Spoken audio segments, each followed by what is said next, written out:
안녕하세요. 두뇌보안계획 154절 양동이 강의를 시작하겠습니다. 많이 건너뛰었죠?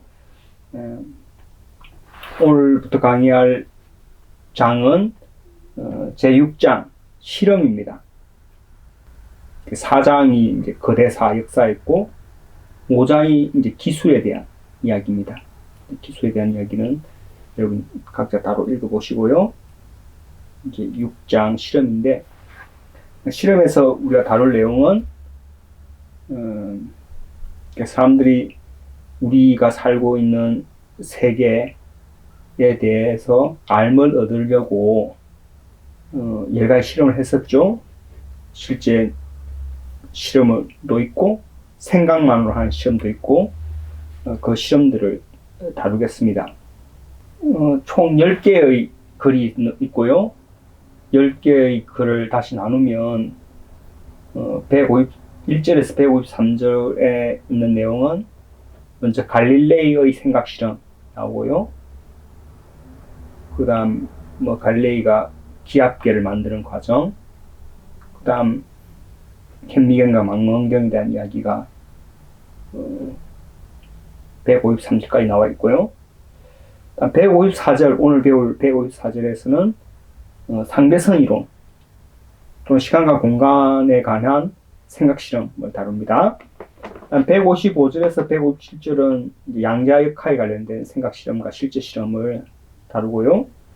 158절부터 160절에는 생리학, 심리학, 철학에서 나오는 실험들, 생각 실험 또는 실제 실험들을 다루었습니다.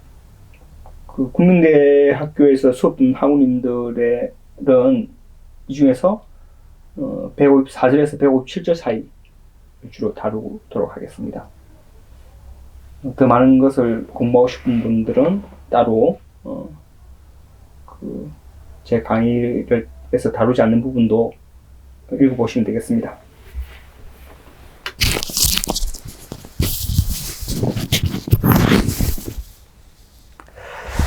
자, 그럼 154절 양동이 강의를 시작하도록 하겠습니다. 동건 학우님, 네. 수업을 같이 들어주셔서 고맙습니다. 네. 읽어보실까요? 네. 뉴턴은 1689년 생각 실험실을 하나 제안했다. 생각 실험이네요. 예. 생각 실험을 하나 제안했다. 물통과 물만 남기고 이 세상의 모든 것을 없앤 다음 물통을 돌린다. 이 세상의 모든 것을 없앤다는 말은 저기 멀리 있는 달과 해도 없애고 우리 은하계도 없애고 우주의 다른 모든 물질도 모두 없앤다는 말이다.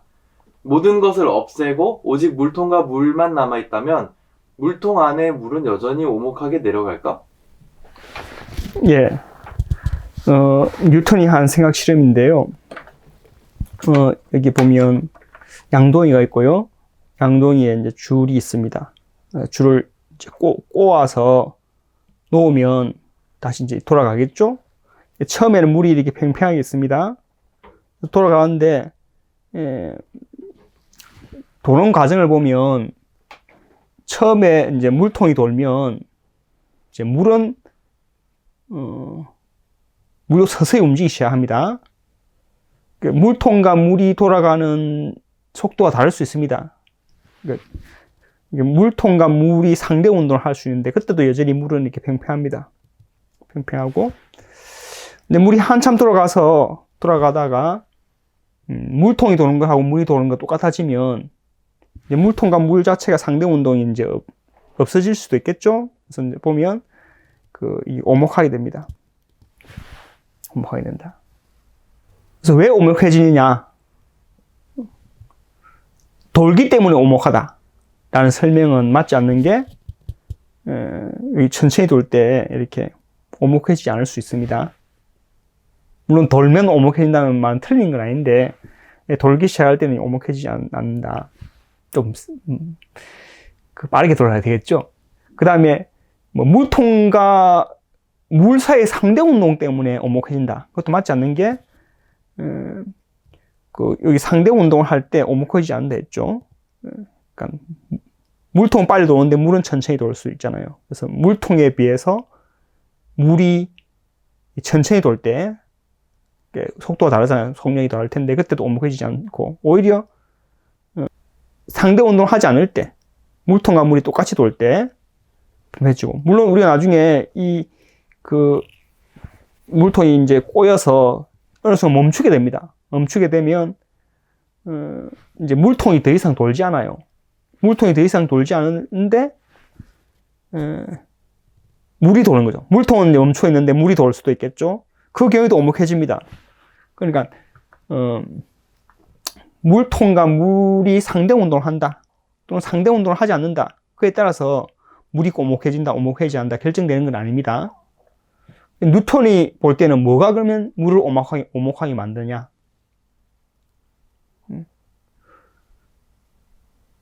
바깥,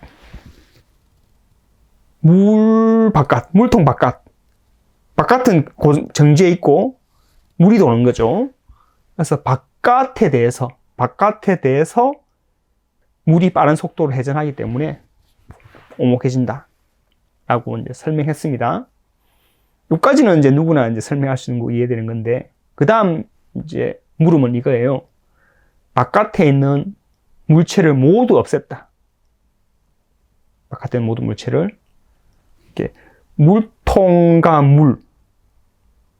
줄 이것만 남겨놓고 텅 비게 만드는 거죠. 뉴턴은 일단 텅 비게 만들 수 있다 생각했습니다. 텅 비게 만든다. 바깥에 해와 달도 없애고 별도 없애고 모든 천체 물질 다 없애는 거죠. 그런 상태에서 물론 지구도 없애야 됩니다.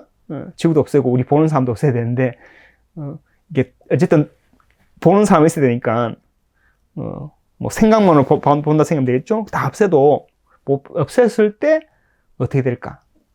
그때도 이 물통은 오목하게 내려간다는 겁니다. 왜 오목하게 내려가느냐? 여전히 바깥에 대해서 쏜다. 바깥에 아무것도 없는데, 바깥에 아무것도 없게 만들었다 했죠. 아무것도 없는데 바깥에 대해서 얘가 물이 회전하기 때문에 오목해진다. 뉴턴의 대답은 바깥에 아무것도 없는 게 아니다. 바깥이란 건 절대 공간이 있다. 절대 공간이 있고 절대 공간은 멈춰 있는데 그 절대 공간에 대해서 이게 돌기 때문에 회전하기 때문에 오목해진다 라고 주장했습니다. 동근하구님, 네. 뉴턴의 절대 공간 들어봤습니까? 절대 공간이요? 예. 처음 들었습니다. 예. 사물이 아무것도 없어도 탁 남아있는 그 공간을 절대 공간이라고 합니다. 네. 그러니까 절대 공간은 생각만으로 있습니까? 진짜로 있는 겁니까? 뉴턴에 따르면. 생각. 뉴턴에 따르면 진짜 있는 진짜 겁니다. 있는 거죠. 근데 물이 오목하게 되니까. 왜 지금 왔다 갔다 합니까? 자, 뉴턴의 생각 실험, 이때 생각 실험인데 실제 해보지 못했죠. 실제로 이제 바깥 물건을 이제 치울 수 없으니까. 바깥 물건을 다 제거해도, 남아있는 공간이 있고, 그게 절대 공간이다. 상대 공간이라는 거는 이 물체와 이 물체 사이에 떨어져 있는 공간 있잖아요. 이 물체와 이 물체 사이에 여기 공기를 빼도 여기는 공간이 있을 거죠. 이 공간을 이제 상대 공간이라고 그러는데, 이 물체가 없어져도, 이 물체가 다 사라져도 남아있는 공간이 있다. 그 공간을 이제 절대 공간이라 한다. 자, 비슷한 실험인데요. 우리 연하 키님입니다. 우리 연하 공주님이, 여왕님. 인데, 이렇게 큰 팔을 벌리고 돈다고 생각해 보세요. 돈다. 이 팔을 벌리고 돌면, 여기 손가락 끝에 피가 몰리는 걸 경험한 적 있습니까? 그 느낌 진짜 싫어합니다. 왜 싫습니까? 끔찍합니다. 예, 한번 여러분 잘 느껴본 적이 없는 분들은 이렇게 눈을 감고 회전을 하면 끝에 피가 몰리는 걸 이제 느껴볼 수 있습니다. 자, 뉴턴의 생각은 이 돌면 바깥에 물체가 없어도 아무것도 없어도 이 피가 어쩌고 몰린다는 겁니다. 몰린다. 동상우님, 그 다음 읽어볼까요? 뉴턴은 물이 공간에서 빠르게 돌기 때문에 물이 오목하게 내려간다고 주장했다. 공간은 아무 사물이 없어도 남아있는 무엇이다. 우리가 평소에 겪는 공간은 사물과 사물 사이에 있는 빈틈이다. 뉴턴은 사물들이 아예 없을 때도 거기에 공간이 있다고 생각했다. 그는 그런 공간을 절대 공간이라 했다. 물통과 물만 남겨놓고 모든 것을 없앤다 해도 절대 공간은 그대로 남아있다. 이 절대 공간 안에서 물이 돌기 때문에 물은 오목하게 내려간다는 것이다. 예, 방금 설명한 이야기고요. 그 뉴턴은 그 절대 공간이 뭐라고 이야기했냐면 그 하느님의 감각기관이다 라는 말을 썼습니다. 좀 이해하기 쉬운 말로 하면 하나님의 살갗이다. 살갗에 우리가 이제 감촉을 느낄 수 있는 신경이 퍼져 있잖아요. 여러분 피부에 이렇게 뭔가 손을 만져보면 이렇게 눈을 감고 있어도 이렇게 지나가는 게 느껴지죠? 네. 이렇게 느껴지죠? 네. 느껴집니다. 한번 만져보세요. 절대 공간 하나님의 살갗이다 하면 어딘가에서 그 물체가 싹 지나가면 하나님이 느끼겠죠. 네. 하나님이 모든 곳에 있다. 하나님 모든 걸 안다. 이런 어떤 그의 당시 이제 기독교의 어떤 교리, 믿음을 일부 지금 뉴턴은 받아들이고 있는데, 그 하느님이 모든 곳에 있다. 하느님이 모든 걸 안다. 라는 말을 절대 공간이 하느님의 살갗이다. 라고 함으로써, 그걸 약간 조화시킨, 그렇게 보면 되겠습니다. 그러니까 절대 공간이라는 건 아무것도 없는 무는 아닌 거죠. 하나님이 살갗이니까 감각을 느낄 수 있는 것인데, 하지만 그곳엔 우리가 방해받지 않고 지나갈 수 있는 겁니다. 우리가 어떤 물체가 방해받고 지나갈 수 있다. 그렇다고 아무것도 없다 하고, 왠지 아무것도 없어야 방해받지 않고 지나간다고 생각할 텐데, 방해받지 않고 지나갈 수 있다. 근데 그게 하나님이 지나간다는 건 어디에서도 이 지나가는 걸 느낀다는 거야. 하나님의 살갗이니까. 그렇게 해서 이제 일종의 절대 공간을 하나의 생생하게 존재하는 실체 비슷하게, 튼튼하게 존재하는 실체 비슷하게 생각했습니다. 물론 이 생각은 과학사에서 매우 어려운 생각입니다. 이걸 그냥 단순히 신학의 생각이다라고 생각하지 말고,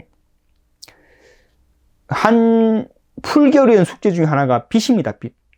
빛이 전파되잖아요. 빛은 많이 파동이라면 매우 빠른 속도 전달되려면 이게 매질이 필요하거든요. 그래서 아무것도 없는 공간이 지나가기 힘드니까, 오랫동안 사람들이 특히 20세기 초까지도 에테르라는 물질이 이 공간을 꽉 채우고 있다 생각했어요. 에테르라는. 그게 어떤 사람한테 에테르는 영혼의 어떤 모습이기도 하고 아주 복잡합니다. 일단 에테르라는 게 꽉 차 있고, 절대 공간 자체가 에테르로 꽉 차 있는 거야. 꽉 차 있는데 빛이 엄청나게 빨리 전파되잖아요. 네. 빨리 전파되려면 이 매질이 튼튼해야 됩니다. 탄성이 엄청나게 높아야 돼요. 근데 방해받지 않고 지나가는데 엄청나게 딱딱한 겁니다. 마치 우리가 쇠에다가 소리를 탁 내면 빨리 전파되잖아요. 근데 빛이 소리보다 엄청나게 빨리 전파되거든요. 전파되려면 이 에테르가 강철보다 너무 튼튼한데, 강철이 있으면 방해받아서 통과 못 하는데, 우리 이 공간에 에테르가 너무 튼튼한데 통과될 수 있는 겁니다. 이상한 거죠, 에테르가. 맞죠? 그걸 설명하기 위해서 나중에 어떤 에테르는 아주 작은 알갱이고, 알갱이와 알갱이 사이에 미는 힘이 작용한다고 본 거다. 이 두 개의 이제 알갱이가 있으면, 에테르와 에테르가 있으면 알갱이인데, 알갱이 사이에 미는 힘이 작용해서, 중력은 당기는 힘이잖아요. 뉴턴은 중력은 당기는 힘이고, 미는 힘도 있다고 생각했는데, 미는 힘은 에테르가 있어가지고, 에테르 사이는 민다. 미니까 여기에 너무 튼튼하게 미는 거예요. 모든 곳에 에테르가 있기 때문에, 서로 밀기 때문에 이 딱 움직이지 딱 고정되어 있는 겁니다. 마치 이제 그 철사줄이 이제 망으로 되어 있는 것처럼 보이는 거죠. 철사줄이 망으로 되어 있는데, 철사줄이 엄청 튼튼해. 근데 가운데는 숭숭숭 비어 있잖아요. 그 사이로 이제 사물이 되는데 뭐 행성과 이런 물질이 지나가는 거고, 하지만 곳곳에 이렇게 에테르가 격자처럼 있어가지고 이들 사이에 매우 팽팽하게 서로 밀기 때문에 딱 고정되어 있는 이런 그림을 그리기도 했습니다. 그런 그림이 나온 어떤 맥락은 대충 이해되죠? 네. 그래서 그 뉴턴이 그냥 절대 공간 에테르다, 하나님이 살 것이다. 그 다음에 서로 미는 힘이 매우 큰, 그 에테르로 이루어져 있다. 이런 말들이 다 이제 결합되어 있는 겁니다. 자, 그 다음 읽어볼까요? 아무것도 없는 공간이 어떻게 있을 수 있을까? 뉴턴은 아무런 물체 없이 텅 빈 곳이라 해도 거기에 마음이 있다고 생각했다. 그 마음은 하느님의 마음이다. 절대 공간은 말 그대로 텅 빈 자리가 아니라 무한히 펼쳐진 실체다. 절대 공간이 있다는 생각을 뒤흔든 사람은 에른스트 마흐다. 마흐 이전에 라이프니츠, 버클리, 칸트 같은 철학자들이 비슷한 주장을 했다. 절대 공간은 세상을 바라보는 우리 마음의 틀이다. 마흐에 따르면 절대 공간을 절대로 경험할 수 없다. 예, 여기 이제 여러 사람이 나오는데, 먼저 라이프니츠라는 사람하고 뉴턴하고 논쟁하게 됩니다. 시간과 공간에 대해서. 라이프니츠는 절대 공간을 받아들이지 않은 사람입니다. 그럼 상대 공간만 있겠죠? 다시 말해서 사물과 사물이 있으면 그 사물과 사물의 관계가 있으면, 여기 사물이고 여기 사물이 있으면 이 관계를 우리가 공간이라고 그런다. 그리고 이 공간은 생각만으로 하는 공간이에요. 관계입니다. 사물과 사물이 있기 때문에 생각되는 관계가 공간 관계입니다. 라이프니츠가 볼 때는. 그래서 뉴턴은 절대 공간이 있다. 라이프니츠는 사물이 먼저 있고, 사물이 없으면 공간이 없는 겁니다. 사물이 있고 사물의 관계가 공간이다. 이렇게 본 겁니다. 이 두 사람이 매우 크게 논쟁했고, 이 논쟁은 과학사에서도 매우 중요한 논쟁인데, 제가 이들의 논쟁을 한번 살펴보았거든요. 뉴턴은 바빠서 이제 매일 두 사람이 논쟁을 처음 시작은 했겠지만 편지를 주고받지는 못했습니다. 편지를 대신 주고받는 사람이 있어요. 클라크라는 사람인데, 이 사람이 뉴턴의 입장을 대변하고 뉴턴이 감수를 받았겠죠. 편지를 썼고, 그 편지와 이제 라이프니츠가 이제 서로 편지를 주고받는데, 그게 이제 논쟁이 하나 있습니다. 어떤 논쟁이냐면, 라이프니츠 생각이 매우 탁월해요. 어떤 탁월성이냐면, 하나님이 이 우주를 만들었다고 생각해봐. 그러면 당신 말대로 절대 공간이 있다 치자. 절대 공간 안에 세계를 이제 만든다. 그러면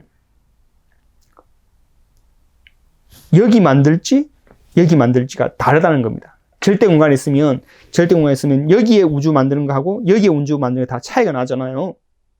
우주를 여기에 만들 거냐, 여기에 만들 거냐. 근데 처음에 아무것도 없기 때문에 라이프니츠가 보기에는 우주를 여기 만드는 거나 여기 만드는 거나, 만들었을 때 비로소 공간이 생기니까 두 개는 차이가 없죠, 맞죠? 여기 만드는 거나 여기 만드는 거나. 근데 뉴턴에 따르면 공간을 여기 놓는 거나, 절대 공간 안에 여기에 세 개를 놓을까, 여기에 세 개 놓을까, 저기에 세 개 놓을까는 차이가 생긴다. 근데 하느님은 전지전능하고 모든 것이 탁월하기 때문에 이유 없이 놓을 수는 없다는 겁니다. 항상 여기가 아니라 여기에 우주를 만든다 그러면 여기보다 여기가 더 좋기 때문에 만드는 겁니다. 제가 고모님 생각해보고, 여기보다는 여기 나을 것 같은데? 지금부터 138억 년 전에 우주를 만드는 것보다 130억 년 전에 만드는 게 더 나았을 것 같아 라고 생각해서 이렇게 더 좋은 시간, 더 좋은 위치를 골라야 되겠죠. 라이프니츠가 볼 때는 그것이 더 좋다고 말할 이유가 없는 거야. 여기나 여기나. 여기 놓는 것보다 여기 놓는 게 더 낫다라고 말할 근거가 아무것도 없기 때문에 하느님은 임의로 그냥 여기보다 아무 데도 놓는 거, 여러분 메뉴가 있으면 여러 메뉴가 있는데 메뉴 중에서 아무거나 주세요 할 수 있는데 하느님은 아무거나 주세요가 아닌 거야. 하느님은 항상 다 따져보았고 제일 좋은 걸 선택해야 되는데 뉴턴 네가 만일 절대 공간을 받아들이는 순간 하느님이 아무렇게나 천지 창조하는 시간과 공간을 설정하는 존재로 묘사한다. 그리고 그것은 하느님 개념에 맞지 않다. 절대 공간을 받아들이면 안 된다. 나처럼 하느님이 어디에 탁 우주를 만드는 순간, 사물을 있게 만드는 순간, 그때 비로소 시간과 공간이 시작되는 거다. 사물에 의해서 이런 개념을 갖게 됩니다.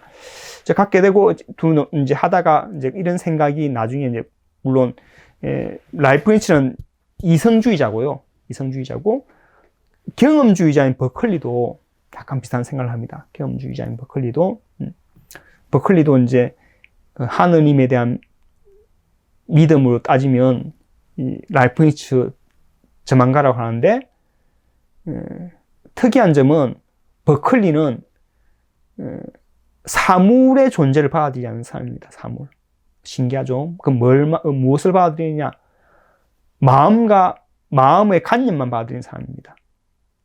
그 마음은 하느님 마음과 우리 마음이 있죠. 인간의 마음이 있고, 그 다음에 하느님의 생각이 있고, 우리 인간의 생각이 있습니다. 우리가 경험하고 느끼는 게 다 생각이라고 보았습니다. 예, 근데, 우리가 보지도 않는다. 눈을 감고 있다. 근데 우리가 생각이 있잖아요? 생각이 있다. 자, 공간이 뭐냐? 내가 이렇게 나의 감각기를 흔들었어. 이렇게 움직였어. 움직였는데 아무 방해받지 않고 내가 움직이는 거잖아.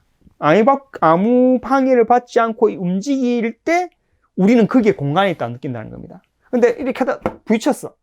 뭔가 닿는 느낌이 들어서 닿는 느낌. 내가 이 피부에 닿는 느낌. 이 닿는 느낌이 있으면 여기에 물체가 있다고 느끼는 거죠. 그래서 공간이란 게 뭐냐? 아무 방해받지 않고 운동할 수 있다고 내가 느끼는 그것을 공간이라고 본 겁니다. 그래서 버클리도 공간을 일종의 생각의 산물, 관념의 산물로 본 거죠. 내가 이렇게 그렇게 생각하지 않으면 공간에 대해서 말할 수 없는 건데, 근데 그런 생각이 점점 발전되어서 칸트라는 사람이 이제 시간과 공간은 우리가 세계를 바라보는 생각의 틀이다라는 걸 이제 아주 우아하고 체계적으로 철학을 만들었고요. 이런 생각이 이제 과학에서 에른스트 마흐라는 사람이, 약간 마흐는 버클리하고 이제 좀 가까운 사람입니다. 마흐는 이성주의자라기보다는 약간 감각주의자, 경험주의에 가까운 사람인데, 그래서 마흐가 드디어 등장해서 이제 뉴턴의 절대 공간을 이제 문제 삼기 시작합니다. 문제 삼기 시작해서 테스트를 해봐야 된다. 테스트를 해봐야 알 수 있다. 아까 양동이가 도는 거 실제로 사물을 없애봐야 된다. 없애봐야 될 수 있다. 그렇죠? 실제로 돌아봐야 이제 이게 없어진지 아닌지, 오목해진지 아닌지 결정난다. 근데 거기 더 나아가 사물을 없애나가면 아마도 이게 오목한 게 줄어들 것이라 본 겁니다. 줄어들 것이다. 그 생각이 좀 따라가기 힘든데, 우리가 철학식이 아니기 때문에 그 정도로 하고요. 다른 말로 하면, 김연아가 이렇게 뱅금을 도는데, 피가 끝에 몰릴 텐데, 바깥에 물질을 하나씩 없애나가면, 행성과 별을 없애나가면, 피가 안 몰리고, 다 사라지면, 자기가 돌고 있다는 것도 못 느끼고, 피도 안 몰린다는 겁니다. 이게 마흐의 생각. 그러니까 절대 공간을 부정하고, 회전한다든지 운동한다든지는 모두 사물과 사물의 관계에서 나오는 거다 라고 했고, 바로 이 생각이 그 아인슈타인까지 가게 됩니다. 아인슈타인이 그렇게 가게 되어서 시간과 공간의 상대성 이론이 나오게 됩니다. 20세기 그 과학 중에서 상대성 이론이 나오게 된 그 계기 또는 계엄으로 미리 마련해 준 사람이 에른스트 마하고요. 아인슈타인 스스로도 마하가 자기한테 끼친 영향이 크다고 이야기합니다. 그 마하 이전에 버클리, 라이프니츠, 칸트 이런 사람들이 이제 그 시간과 공간의 상대성 이론에 큰 영향을 끼친 사람입니다. 실제로 아인슈타인은 칸트 공모인을 만들었죠. 칸트를 공부하려고 지역 신문에 광고도 냈어요. 광고를 내어서 뭐 3명인가 참여했다 그러잖아요. 그 3명이서 열심히 칸트를 공부하면서 시간과 공간에 대한 새로운 이론을 만들어낼 수 있었습니다. 그렇다고 해서 제 생각에 뉴턴의 절대 공간이라는 그 개념이 틀린 건 아닌 것 같아요. 자, 그 다음 시간은, 일단 이제 아인슈타인 이야기를 한번 계속 이어가 보도록 하겠습니다. 읽어볼까요? 뉴턴의 양동이 생각 실험은 아인슈타인의 상대성 이론에서 꽃을 활짝 피웠다. 그에게는 대학 다니던 5년 내내 특허청 공무원으로 인하는 5년 내내 궁리하던 물음이 있었다. 그것은 빛만큼 빨리 달리는 기차 안에서 거울을 본다면 거울에 자기 얼굴이 비치겠느냐 하는 물음이다. 이 물음에 답할 때 갈릴레이 원리를 염두에 둬야 한다. 갈릴레이 원리에 따르면 기차가 빛만큼 빨리 달릴 때조차도 손거울에서 모모의 얼굴이 사라져서는 안 된다. 예. 이제 뉴턴의 양동이 실험, 생각만으로 한 실험인데, 이게 시간과 공간에 대한 어떤 철학, 그 다음에 과학에 큰 영향을 미쳤는데, 그 다음 생각 실험은, 빛만큼 빨리 달리는 기차 안에서 달리는 방향으로 내가 거울을 본다면, 거울에 내 얼굴이 비치겠느냐? 라는 이제 물음입니다. 자, 거울에서 내 얼굴이 비친다는 말이 뭐냐면, 이게 거울이 아닌데 거울이라 생각해 봅시다. 그러면 이제 거울에 내 얼굴이 비친다는 말은, 내가 이쪽으로 기차가 가고 있어요. 그래서 여기서 빛이 이렇게 와서 앞으로 나아가야 되겠죠? 빛이 나아가서 여기에 부딪혀서 내 눈에 다시 들어오는 게 거울에 내 얼굴이 비친다는 뜻이에요. 여기서 중요한 건 여기 부딪힌 빛이 앞으로 나아가야 되는 거예요. 나아가서 거울에 닿아야 됩니다. 근데 내가 지금 타고 있는 기차는 어디죠? 기차는 빛만큼 빨리 달리잖아요. 빛만큼 빨리 달리고 있는 중에 여기 빛이 앞으로 나아가야 됩니다. 그럼 이 빛은 바깥에서 보면 기차보다 속력이 빨라요, 느려요? 빛은 여기 똑같죠. 앞으로 앞으로 나아가면 빠르죠. 빠르죠. 네. 그러니까 나는 기차와 똑같은 속도로 기차와 똑같이 움직이니까 기차와 똑같은 속도고, 다시 말해서 빛만큼 빨리 달리니까 빛의 속도로 기차가 달리고 있잖아요. 네. 나는 이미 빛의 속도로 달리고 있습니다. 네. 근데 여기서 다시 빛이 앞으로 나가야 되잖아요. 요 빛은 나보다는 앞으로 움직여야 되니까, 앞으로 나가야 되니까 빛보다 빨리 달려야 되잖아요. 맞죠? 네. 그래서 기차 속도 더하기 이 다시 속도를 더해야 되는 거니까 그게 이제 하나의 이제 물음인데, 여기 보면 이렇게 한번 읽어볼까요? 거울에 모모의 얼굴이 비치려면 모모의 얼굴에서 부딪혀 나온 빛이 기차가 달리는 쪽으로 앞으로 나아가 선거울에 이르러야 한다. 한편 1887년 마이컬슨과 몰리의 실험 결과 그 어떤 빛이든 누가 언제 어디서 관측하든 빛의 빠르기는 초속 30만 킬로미터를 넘길 수 없다. 이것은 이미 밝혀진 과학 사실이다. 빛만큼 빨리 달리는 기차 안에서 모모가 손거울로 자기 얼굴을 볼 수 있다면 이는 과학 사실과 어긋나는 것처럼 보인다. 예, 아인슈타인 이전에 마이클슨하고 몰리가 실험 결과로 빛은 광원의 빠르기 또는 측정 장치가 어떻게 움직이냐에 따라에 관계없이 항상 속도가 일정하다. 강속 불변의 원리 또는 강속 불변 법칙이라는 것을 이미 실험으로 밝혀냈어요. 이게 실험 사실입니다. 우리가 경험할 때 빛의 속도는 바뀌지 않는 거야. 이게 내가 이렇게 플래시를 들고 뛰면서 빛을 쏘았을 때 이 빛의 속도를 잴 수 있잖아요. 내가 뒤로 물러가면서 이렇게 뒤로 물러가면서 빛을 이렇게 쏘았을 때 이 빛의 속도를 잴 수 있잖아요. 이게 속도가 다 똑같은 거예요. 똑같은 겁니다. 바뀌지 않는 거죠.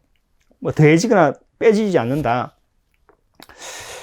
그래서 아까 이제 거울 예를 들면 이게 거울에서 얼굴이 비치려면 앞으로 나아가야 된다잖아요. 나아가야 된다. 빛보다 빨리 가는 것처럼 보이잖아요. 네. 그러면 빛보다 빠를 수는 없으니까 이미 기차가 빛속도 달리고 있기 때문에 이 기차는 여기 딱 머물러 있어야 되는 것처럼 보이잖아요. 빛이 여기에. 자, 근데 문제는 안 비치면 어떻게 되냐? 안 비치면 기차가 빛속도 달리고 있을 때 거울에 나의 얼굴이 비치지 않으면 어떤 결과가 생기냐면 갈릴레이 원리에 어긋난다고 보았습니다. 갈릴레이 원리가 뭐냐면 등속 직선 운동을 할 때 바깥을 보지 않고서 자기가 등속 직선 운동하고 있는지를 알 수 없다라는 원리예요. 근데 배를 타고 있습니다. 배가 이제 출렁출렁거린다 생각하지 말고 출렁출렁거리지 않는, 물론 배가 움직이지 않아서 출렁출렁거리니까 출렁출렁거리는 거 빼고 배 안에서 생활하면서 이 배가 지금 움직이고 있네? 또는 배가 정지해 있네? 가릴 수 없다는 겁니다. 배가 이제 등속으로 움직이고 있으면 배 안에서 그냥 평상시 생활을 하는 거잖아요. 밥 먹을 때 등등 다 똑같습니다. 정지할 때하고 구별할 수 없다는 겁니다. 마찬가지로 우리 기차 KTX 타고 있을 때 KTX에 커튼이 쳐져 있습니다. 바깥을 볼 수 없고 덜컹덜컹 소리 나는 것도 없다 칩시다. 그랬을 경우에 물론 임의로 이제 멈추어 있을 때도 이렇게 막 이렇게 덜컹덜컹 소리 낼 수 있잖아요. 덜컹덜컹 내리는 소리가 이제 큰 변수가 아니도록 만든 상태에서 내가 멈춰 있는지 등속으로 움직여 있는지 가릴 수 없다. 이게 갈릴레이 이제 원리인데, 내가 기차가 매우 빠르게 움직이고 있는데, 특히 비행속도 달리고 있는데, 거울에서 얼굴이 사라지면 내가 멈춰 있다고 생각할까요? 매우 빨리 달리고 있다고 생각할까요? 거울에서 내 얼굴이 안 보이면. 매우 빨리 달리고 있다고. 그렇죠. 멈춰 있을 때는 거울에 내 얼굴이 보이잖아요. 네. 매우 달리고 뭔가 얼굴에 내 얼굴이 사라지면 내가 지금 움직이고 있구나 알 수 있잖아요. 이 말은 뭐냐면 등속 직선 운동할 때는 멈춰 있는지 달리고 있는지 구별할 수 없다라는 갈릴레이의 원리에 위배되잖아요. 그러니까 과학 사실에 따르면 왠지 거울에 내 얼굴이 안 비쳐야 될 것 같은데 갈릴레이 원리에 따르면 비쳐야 될 것 같은 이런 어떤 곤란한 지경에 이제 이르게 됐습니다. 자, 그래서 이제 이걸 한 10년 정도 고민했다는 겁니다. 갈릴레이가 아인슈타인이 고민을 했고 거의 이제 신경증까지 걸릴 정도로 심했다고 합니다. 좀 읽어보실까요? 1905년 오랜 국리 끝에 아인슈타인은 드디어 특수상대성 이론에 이르렀다. 그는 갈릴레이 원리도 받아들이고 과학 사실도 받아들였다. 그 대신 각자에게 그의 시간과 공간이 있다는 놀라운 가설을 갖고 온다. 공간과 시간을 또렷이 알려고 아주 오랫동안 철학자와 과학자는 생각만으로 실험했다.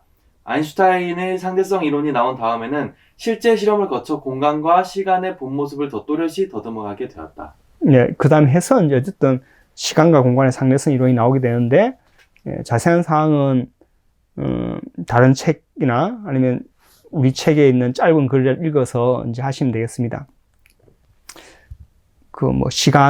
시간이 느리게 간다, 움직이고 있을 때는, 그 다음에 길이가 줄어든다 등등의 이제 설명을 하게 됩니다. 그 이야기는 이제 너무 전문적인 이야기라서 또 너무 이야기 길어져서 생략하기로 하고요. 아무튼 이런 생각만으로 하는 생각 실험들이 또 우리가 이미 알려져 있는 원리들, 그 다음에 사실들하고 결합되어서 새로운 종류의 이론을 만들어내는 계기가 되었다는 그런 얘기를 하고 싶습니다. 그 뒤에 이제 아인슈타인은 더 나아가서 다음과 같은 상황이 똑같은 상황이라고 이제 생각하게 됩니다. 뭐냐면 여기 보면 지구 안에서 우주선에서 여기 있는 분이 과학자가 이제 사람이 공을 떨어뜨리면 이렇게 떨어뜨리지 낙하 운동을 하잖아요. 이렇게 낙하 운동 한다. 문제 없이 떨어지는구나. 그다음 우주선이 가속 운동하는 겁니다. 가속 운동. 어떻게 가속 운동하냐면 1초마다 초속 9.8m만큼 속도가 증가하는 그런 가속 운동을 합니다. 우주선이 확 올라가는 거야. 그랬을 때 이걸 떨어뜨리면 물체가 똑같이 떨어진다는 겁니다. 이게 속도 9.8m 세컨드 퍼 세컨드로 낙하할 때가 똑같이 떨어진다는 겁니다. 우주선이 정확하게 이제 9.8 미터 퍼 세컨드 제곱으로 날아가고 있을 때 이 상황하고 지구가 중력이 이제 사실 중력 가속도가 9.8m 세컨드 제곱이거든요. 당기고 있는 지구가 중력을 미치는 이 상황과 우선 자체가 이렇게 가속 운동을 하는 거하고 두 사이에는 구별할 수 없다. 바깥을 보지 않고서는 구별할 수 없다. 이게 등가 원리 또는 동등 원리라 그러는데 이 등가 원리를 가정함으로써 또 새로운 어떤 상대성 이론을 만들어내게 됩니다. 이게 일반 상대성 이론이고요. 아까 이제 그 달린 우주선 안에서 내 얼굴 붙일까 관련해서 이걸 풀기 위해서 특수 상대성 이론을 만들어냅니다. 그래서 여기 이야기는 중력과 가속 운동, 움직이는 것과 어떤 물체가 당기는 것하고 똑같다라고 함으로써 우리가 중력을 느끼는 것, 물체가 있어서 중력을 느끼는 것하고 공간 자체가 굽어서 그 굽어 있는 공간에서 떨어지는 것하고 차이가 없다. 라는 그런 일반 상대성 이론을 만들어냅니다. 그래서 이런 그림을 본 적이 있습니다. 근데 여기 보면 이제 물체가 있고 지구가 있고 지구 중력 때문에 공간이 굽어 있죠. 이제 지구 자체가 이미 이제 공간 자체를 굽게 하는 거고 지구가 없어도 되겠죠. 없어도 공간이 많이 굽어 있으면 이 굽어 있는 곳을 통해서 이렇게 뱅글뱅글 돈다는 겁니다. 이 굽어 있을 때 이 달이 도는 것은 여러분이 보자기를 이렇게 굽게 만들어서 여기를 탁 던지면 이렇게 보자기 이렇게 돌게 되는 걸 볼 수 있습니다. 이렇게 가운데 뭔가 물체가 없어도. 그리고 이제 그 뉴턴이 빛도 굽게 된다. 왜? 빛은 직진 운동을 하는데 공간 자체가 굽어 있기 때문에 공간을 따라서 이렇게 가면 공간이 굽어 있기 때문에 이제 마치 우리한테는 굽어 있는 것처럼 보이게 된다. 그걸 예측을 해서 실제로 이제 별이 일식 때 굽어 보인다는 것을 평상시에 이제 볼 수 있겠지만 일식 때 보는 이유는 해가 가리지 않으면 별을 볼 수 없잖아요. 해가 너무 밝아서. 해가 이제 있긴 있는데 달에 의해서 가려졌어. 이제 실제 있는 별이 여기 있을 텐데 이렇게 굽어서 보이는 거야. 굽어서 보이게 된다. 빛이 이쪽으로 굽어서 오기 때문에 그런데 실제로 이제 예측을 하고 관측 결과 성공했다 그러죠. 그 말고 이제 그래서 여기 태양이 있으면 태양 주로 수성이 도는데 수성이 도는 게 타원 운동이 돌 텐데 약간 이렇게 움직여요. 이렇게 이 가상에서 그린 그림인데 요게 뭐냐면 태양과 수성이 가장 가까운 지점, 행성과 태양이 가장 가까운 지점을 근 1점 그래요. 가까울 근 태양 1에서 근 1점이라고 그러는데 근 1점이 이렇게 움직입니다. 근 1점이 세차 운동하는데 움직이는데 이걸 설명할 수 없었는데 아인슈타인이 이 태양 때문에 공간이 굽어서 이 굽은 것 때문에 이 수성이 이렇게 수성의 근 1점이 이렇게 세차 운동한다는 걸 또 설명해 내므로써 아인슈타인의 상대성 이론의 실제 실험 결과 또는 예측 결과가 맞아들게 됩니다. 그 외에도 이제 뭐 시계 같은 거를 공군 제트기 같은데 전투기 같은 제트기에 실어서 움직여서 시계가 뭐 얼마큼 빨라지는지 얼마큼 느려지는지 실험을 다 해서 미 공군도 이런 실험을 해서 이제 아인슈타인 이론이 맞다는 걸 다 검증을 했다 그러죠. 아무튼 이런 식으로 오늘 내용은 그 뉴턴과 아인슈타인이 생각 실험으로 어떻게 시간과 공간의 그 본 모습에 대한 신비를 이렇게 알게 되는지를 좀 살펴보았습니다. 동근하고님 혹시 질문 있습니까? 없습니다. 많을 텐데. 제가 있었는데요. 예. 이거는 그 칼세이건 유튜브를 봐도 이해가 잘 안 됐던 거였거든요. 예. 그 공간이 굽어 있는 게 예. 직관적으로 이해되지는 않는 부분인 거예요. 네. 그 보자기 위에 올려놓은 것처럼 이렇게 내려가긴 했지만 실제로는 안 그렇잖아요. 실제란 말은 어떻습니까? 실제로는 보자기는 2차원이잖아요. 면이니까. 예. 근데 실제로는 3차원이 굽어 있는 거잖아요. 예. 3차원을 굽어 있는 건 생각이 힘든 거죠. 우리는 4차원을 생각 못 하니까. 맞아요. 그래서 2차원을 둥글고, 그래서 공간이 굽어 있다. 굽어 있다는 말을 참 이해가 있는 거죠. 굽어 있다는 말은 팽팽한 게 있어야 굽어 있는 게 아시죠? 저는 여전히 생각만으로 절대 공간을 두는 것이 나는 좋다고 생각합니다. 그래서 절대 공간이 있고 그 절대 공간에 실제 공간이 굽어 있다고 생각하면 좋겠죠.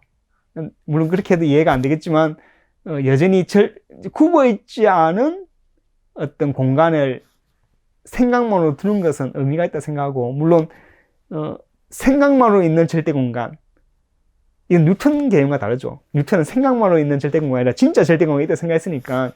그래서 생각만으로 우리가 그릴 수 있는 절대 공간이 있고, 물리의 공간, 실제 세계의 공간은 텅 빈 공간이 아니고, 거기는 뭔가 마당이든 중력장이든 어떤 물질의 어떤 그 구조 자체가 굽어 있다고 보시면 되겠죠. 집 자체에 어떤 틀이 있는데 약간 뭐 기울였다가 틀이 있으면 우리가 그 집에서 이렇게 움직일 때 뭐 이렇게 굽어서 걸을 수 있잖아요. 울퉁불퉁한 그 길을 걸으면 약간 우리가 울퉁불퉁하게 되잖아요. 뭐 그렇게 생각하시면 되지 않을까 싶습니다. 이 분야에 있는 대부분의 이야기들은 일상인들을 위해서 이제 좀 쉬운 말로 설명되어 있고, 이 쉬운 말로 쉽게 이해하려고 만든 거지만 우리가 더 정확하게 이해하려 하면 잘 이해가 안 되는 부분이 있습니다. 그때 도움되는 게 수학이고 그런 거니까 전문 이제 학술 서적을 공부함으로써 이해를 해야 되는데, 그 이해하는 데는 너무 많은 시간과 노력이 필요하잖아요. 그래서 우리가 어느 정도 이해 안 되는 부분은 남겨두는 게 필요합니다. 여기서 공부하고 싶은 것은 시간과 공간의 상대성 자체에 이해를 하는 게 아니라 그 이해하는 과정에서 생각 실험 자체를 이해하는 겁니다. 생각 실험이 일단 양동이를 돌리는 실험, 생각 실험은 내용은 대충 알겠죠. 네. 그 다음에 빛만큼 달리는 우주선에서 거울에 내 얼굴이 비칠까 비치지 않을까의 생각 실험도 내용은 대충 알겠잖아요. 네. 그런 내용을 이해하고 이런 그 내용부터 이렇게 생각해 볼 수도 있고 저렇게 생각해 볼 수도 있고 각각의 생각이 다 그럴듯하잖아요. 뭐 그런 거 정도 느끼면 좋겠습니다. 그러다가 약간 이 생각을 몇 년 동안 골똘히 한 사람이 내가 볼 때는 이게 맞는 것 같아. 그렇게 하고 이 생각을 다시 수학으로 물리학 이론을 써서 이렇게 잘 체계를 갖추면 새로운 이론이 나온다. 이렇게 보시면 되겠습니다. 오늘 좀 긴 강의였는데 154절 양동이 강의는 여기서 마치도록 하겠습니다. 수고 많았습니다. 다음 시간에 뵙겠습니다. 안녕.